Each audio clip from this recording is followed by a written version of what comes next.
என்ன ஞானஸ்தரங்க, எங்களுக்கு ஞானம் கொடுத்த தெய்வங்கள் அவங்களாம். வேற இல்லை, நாங்கள் வேறு யாரை ஃபாலோ பண்ணிருக்க முடியும்? அண்ணன்னு சொல்கிறாரு. அவங்களுடைய உள்ளே இருக்குது, நிறைய இருக்குது. அது மாதிரி அவங்க பாணியில் வரணுன்றதுக்காக போட்டு அண்ணா ஆர்கஸ்ட்ரேஷனை மாற்றினார், வரிகளின் அளவை குறைச்சார்.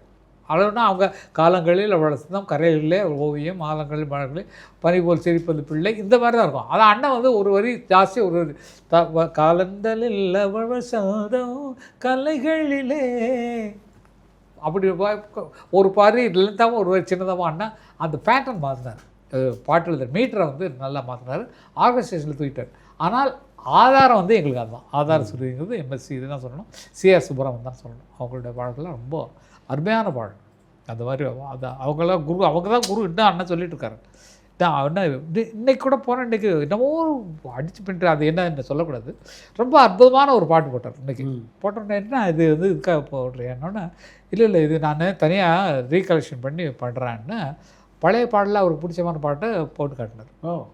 ரொம்ப நல்லா இருந்தது. அந்த அப்ரோச் நல்லா இருந்தது. வெளியே வரும்போது ஜனங்கள் பார்க்கட்டும், ரொம்ப அருமையாக இருந்தது. அந்த மாதிரி தன்னை தானே முழுமையாக இசையில் நுழைச்சிக்கிட்டவர், நினச்சவர், ஊறிக்கிட்டு இருக்கவர், குளிச்சுட்டு இருக்கவர் அவர் தான்.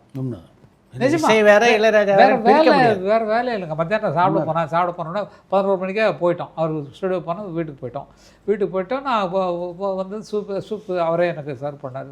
சூப் போட்டு சாப்பிட்டேன்.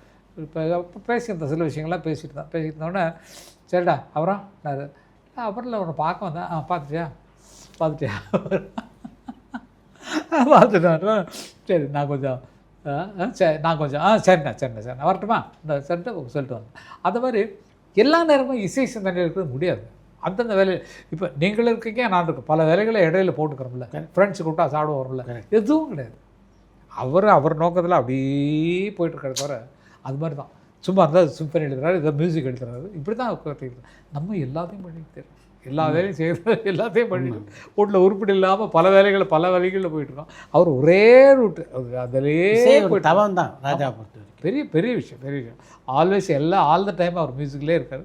அவர் தான் மியூசிக், வேறு ஒன்றும் சொல்ல முடியாது.